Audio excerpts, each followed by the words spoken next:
Hello guys, welcome to career media once again. My name is Gulshan Jha और आज हम बात करने वाले हैं डीएनबी राउंड वन काउंसलिंग के ऊपर में। राउंड वन काउंसलिंग में क्या क्या चीज़ें हो सकती है, डीएनबी काउंसलिंग की ट्रेंड्स को जो हमने नोटिस किया है कि पिछले बीते सालों में किस तरीके से काउंसलिंग का ट्रेंड रहा है, उस ट्रेंड से इस बार 2020 में क्या ट्रेंड रह सकता है, क्या क्या चीज़ें हो सकती है, उन चीज़ों पर ध्यान देंगे और साथ में कुछ और भी चीज़ें निकालने की कोशिश करेंगे, पता करने की कोशिश करेंगे कि और क्या क्या चीज़ें हो सकती है। इसके बाद मॉप अप राउंड पे भी आएंगे क्योंकि काफ़ी स्टूडेंट्स के कॉल मेरे पास आए हैं जिसमें उन्होंने मॉप अप राउंड को लेकर के अपनी दुविधा जताई है, डाउट्स मुझसे शेयर किए हैं, मुझसे जानने की कोशिश की है उन्होंने कि इस बार मॉप अप राउंड होगा या नहीं होगा। तो मॉप अप राउंड के कंडक्ट होने या ना होने पे करियर मीडिया की क्या राय है, मेरी क्या राय है, उस राय को मैं आप सभी से साझा करूंगा, शेयर करूंगा। सबसे पहले बात करते हैं कि कुछ इंपॉर्टेंट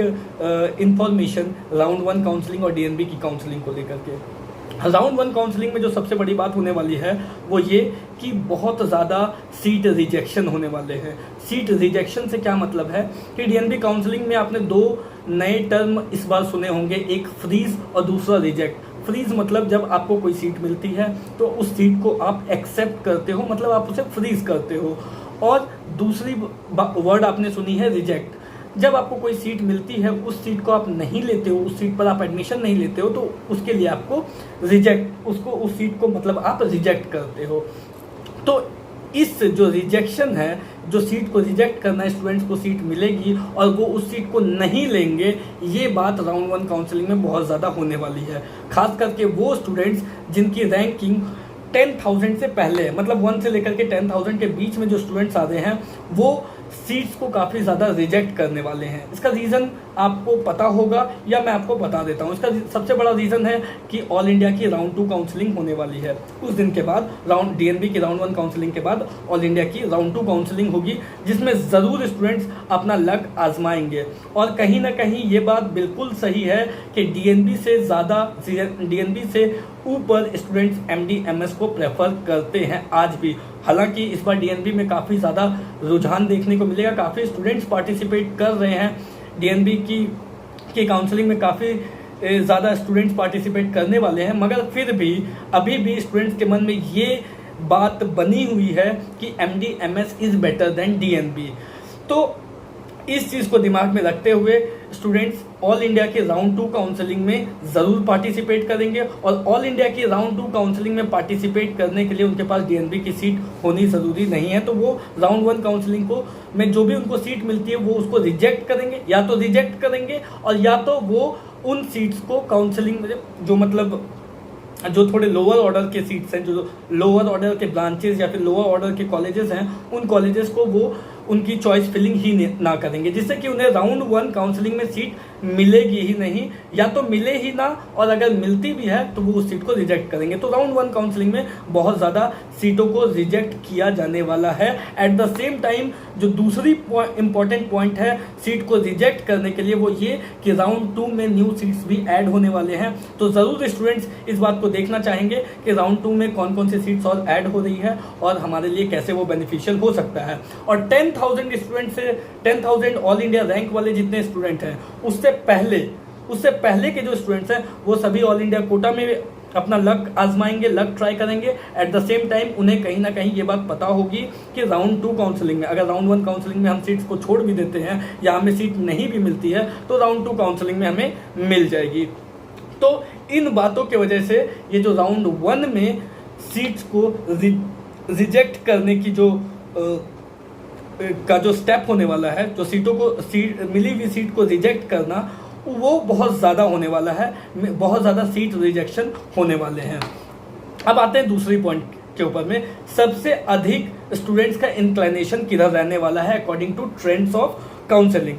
आप लोगों को इसमें पता होगी कि दिल्ली और महाराष्ट्र ये दो स्टेट्स हैं जिसको नॉर्थ इंडियन स्टूडेंट्स भी प्रेफर करते हैं और साउथ इंडियन स्टूडेंट्स भी प्रेफर करते हैं। तो सबसे अधिक इंक्लाइनेशन होने वाला है स्टूडेंट्स का, जो रुझान होने वाला है, मतलब उनकी जो डिजायरेबल स्टेट होने वाली है वो होने वाली है दिल्ली और महाराष्ट्र। वहीं अगर साउथ इंडियन स्टूडेंट्स की बात करें तो उनके लिए सबसे ज़्यादा डिजायरेबल जो स्टेट होने वाली है वो होने वाली है केरला, तेलंगाना, तमिलनाडु और कर्नाटका। तो ये साउथ इंडियन स्टूडेंट्स के लिए केरला सबसे पहले क्लोज होगी, उसके बाद फिर तेलंगाना, फिर तमिलनाडु और फिर कर्नाटका। और वहीं अगर नॉर्थ इंडियन स्टेट्स में देखें तो सबसे पहले क्लोज होगी दिल्ली और फिर आप चले जाओगे महाराष्ट्र उसके बाद क्लोज होने वाली है। तो इस तरीके से ट्रेंड रहने वाला है। ये राउंड 1 काउंसलिंग में भी यही चीज़ें रहने वाली है, राउंड 2 में भी यही रहने वाली है और आगे भी यही ट्रेंड रहने वाली है कि कौन से स्टेट पहले क्लोज होंगे। वहीं लास्ट स्टेट्स की बात करें जिसमें सबसे कम स्टूडेंट जाना चाहते हैं, या आप कह सकते हैं जिसमें कट ऑफ पीछे तक जाएगी, या फिर आप ये भी कह सकते हैं कि वैसे स्टूडेंट्स जिनके 25,000 से अबव आ रहे हैं ऑल इंडिया रैंक, जिनकी रैंकिंग 25,000 से अबव है, उन्हें कहाँ सीट मिल सकती है। तो वैसे स्टेट्स हैं आपके नॉर्थ ईस्ट और दूसरी है कर्नाटका इसलिए कह रहा हूँ क्योंकि वहाँ पे बॉन्ड है, वहाँ पे कॉलेजेस बहुत अच्छे हैं, मगर क्योंकि वहाँ पे बॉन्ड है, 1 साल 2 साल 3 साल का बॉन्ड है, इसलिए कर्नाटका काफ़ी पीछे तक जाने वाली है। और वहीं अगर नॉर्थ ईस्ट स्टेट्स की बात करें तो नॉर्थ ईस्ट स्टेट्स में ज़्यादा लोग जाना जल्दी नहीं चाहते हैं। नॉर्थ ईस्ट स्टेट्स में आसाम, मिजोरम, मणिपुर, मेघालय जैसे स्टेट्स हैं जिनमें कट ऑफ काफ़ी पीछे तक जाने वाली है। तो वैसे स्टूडेंट्स जिनको रीजन को लेकर के रिस्ट्रिक्शन नहीं है, मतलब कि जो अगर उन्हें अच्छी ब्रांच मिले तो वो कहीं भी चले जाएं, उन स्टूडेंट्स के लिए, और उनकी रैंक अगर थोड़ी पीछे आ रही है, मतलब 25,000, 26,000 या 30,000 के आसपास आ रही है, तो वो क्लिनिकल ब्रांचेस के लिए नॉर्थ ईस्ट ऑप्ट करना चाहते हैं तो कर सकते हैं। उनके पास ये चांसेस रहेगा कि उनको नॉर्थ ईस्ट में सीट मिले, क्योंकि नॉर्थ ईस्ट की कट ऑफ काफ़ी पीछे तक जाने वाली है। At the same time mop up round जब कंडक्ट होगी तो मॉप अप राउंड में भी आप देखोगे कि मैक्सिमम नंबर ऑफ सीट्स आपके नॉर्थ ईस्ट स्टेट से ही आएंगे और कुछ सीट्स आपके कर्नाटका से भी निकल के आएंगे। उसी पे मॉप अप राउंड भी कंडक्ट कराया जाएगा। इन सीट्स के अलावा नॉन क्लिनिकल सीट्स भी रहेंगे। उसके बाद आते हैं मॉप अप राउंड पे। ये बहुत बड़ी दुविधा बनी हुई है, ये बहुत अभी जो बोलते हैं कि ट्रेंडिंग डाउट, ये ट्रेंडिंग डाउट है। 2 डाउट है जो अभी ट्रेंडिंग डाउट है। एक डाउट है कि राउंड 2 में हम लोग न्यू चॉइसेस ऐड कर सकते हैं या नहीं कर सकते, वैसे ये एक फर्स्ट डाउट है, फर्स्ट ट्रेंडिंग डाउट है। और दूसरी ट्रेंडिंग डाउट ये है कि मॉप अप राउंड कंडक्ट होगा या नहीं होगा।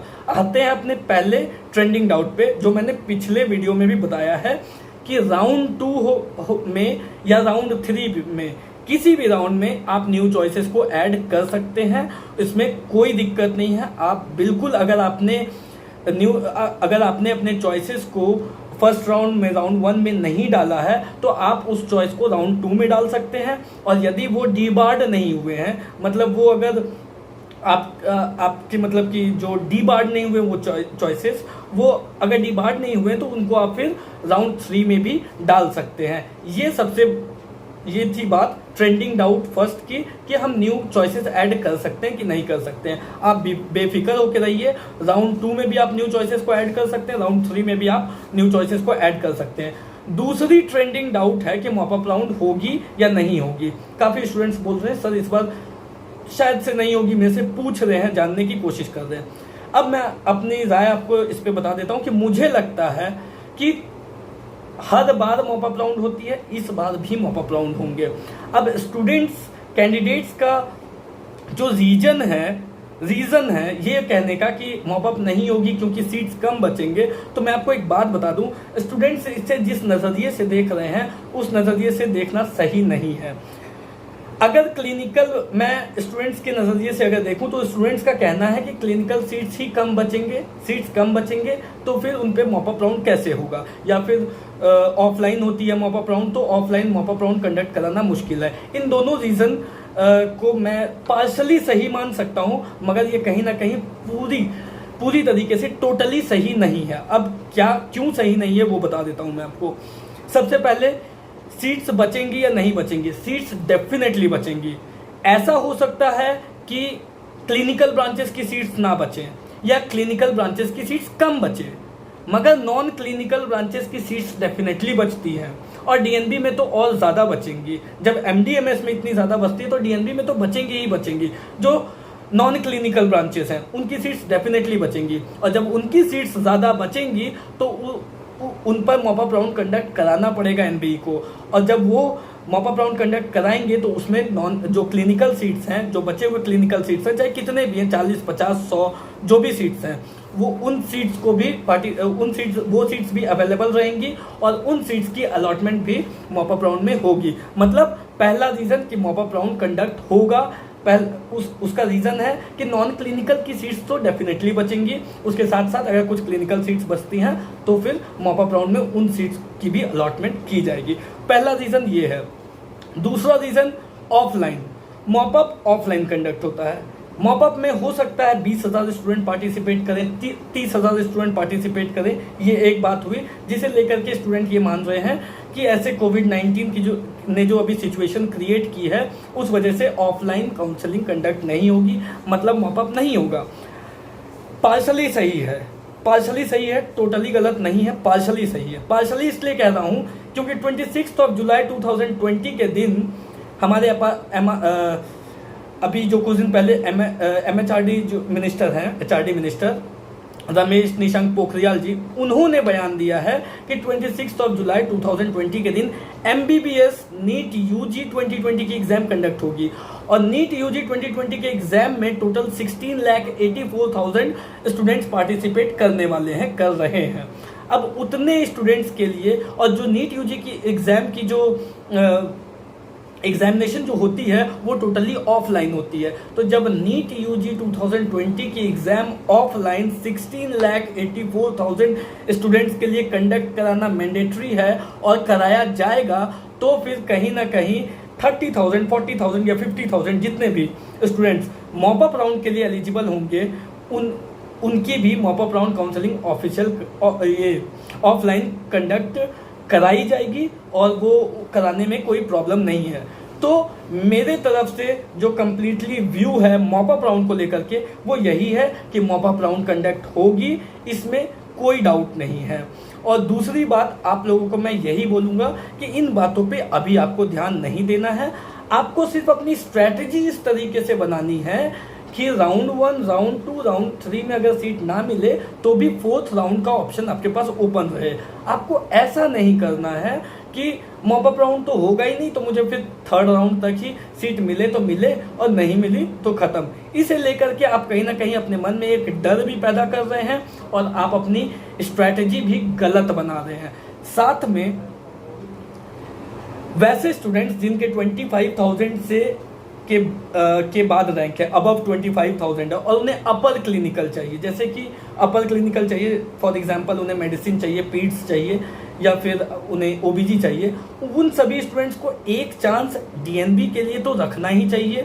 वो DNB को लेकर के चले, मगर साथ साथ में वो MD-MS के जो प्राइवेट कॉलेजेस हैं, जो ओपन स्टेट्स हैं और जो DNB डीम्ड कॉलेजेस हैं, अगर वो अफोर्ड कर सकते हैं तो उन पर भी ध्यान बनाए रखें। क्योंकि जब हम 25,000 के बाद की बात कर रहे हैं तो कहीं ना कहीं 100% श्योरिटी कोई नहीं बोल सकता कि मिल ही जाएगी सीट या फिर डिजायरेबल ब्रांच मिल ही जाएगी। तो कहीं ना कहीं आपको या तो रीजनल इश्यूज आएंगे, या तो लैंग्वेज का एरर आएगा, या तो फिर हो सकता है हॉस्पिटल्स अच्छे ना मिले, या तो हो सकता है कि आपको आपकी मनचाही ब्रांच ना मिले। आपको चाहिए अपर क्लिनिकल, आपको मिल रही है लोअर क्लिनिकल। तो जो ब्रांच को लेकर के बिल्कुल स्पेसिफिक है वो कहीं ना कहीं MD-MS को भी लेकर के ध्यान में रख के चलें और MD-MS में क्या चीज़ें हो रही हैं उन बातों को भी बिल्कुल ध्यान देते रहें। क्योंकि अगर DNB में कुछ उन्हें अच्छी ब्रांचेस नहीं मिलती है, तो अगर DNB में अच्छे ब्रांचेस नहीं मिलते तो MD-MS में उन्हें ज़रूर अच्छे ब्रांचेस मिलेंगे। सिर्फ उनको ये देखना है कि वो कितना अफोर्ड कर सकते हैं, क्या वो प्राइवेट कॉलेजेस की फीस अफोर्ड कर सकते हैं या नहीं कर सकते, या फिर डीम्ड की फीस अफोर्ड कर सकते हैं या नहीं कर सकते। और अगर कर सकते हैं तो डेफिनेटली उन्हें MD-MS को भी ध्यान में रखना ज़रूरी है, साथ साथ में MD-MS के लिए भी जाना ज़रूरी है। और एक बात, वैसे स्टूडेंट्स जो ऑल इंडिया की सीट्स भी देख रहे हैं और DNB की भी सीट्स देख रहे हैं, जो अच्छे रैंकर्स हैं, वो बिल्कुल सही कर रहे हैं। मेरे तरफ से बिल्कुल ऐसा नहीं है कि वो गलत कर रहे हैं।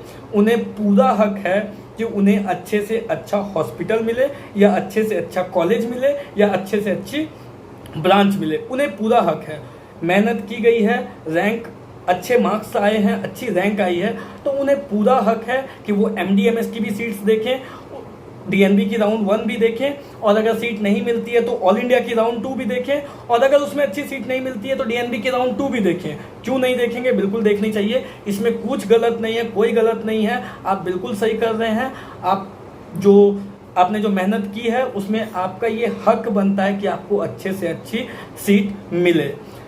तो फ्रेंड्स, आज के वीडियो में फिलहाल इतना ही, यही कुछ पॉइंट्स थे जो मैं आपसे डिस्कशन करना चाहता था, और आई होप वीडियो का कंटेंट काफ़ी अच्छा लगा होगा आपको, काफ़ी डाउट्स आपके क्लियर हुए होंगे। अगर अभी भी कुछ डाउट्स बचे हुए हैं तो दिए गए नंबर पे आप कॉल कर सकते हैं, या फिर कमेंट बॉक्स में आप अपने क्वेरीज को पोस्ट कर सकते हैं।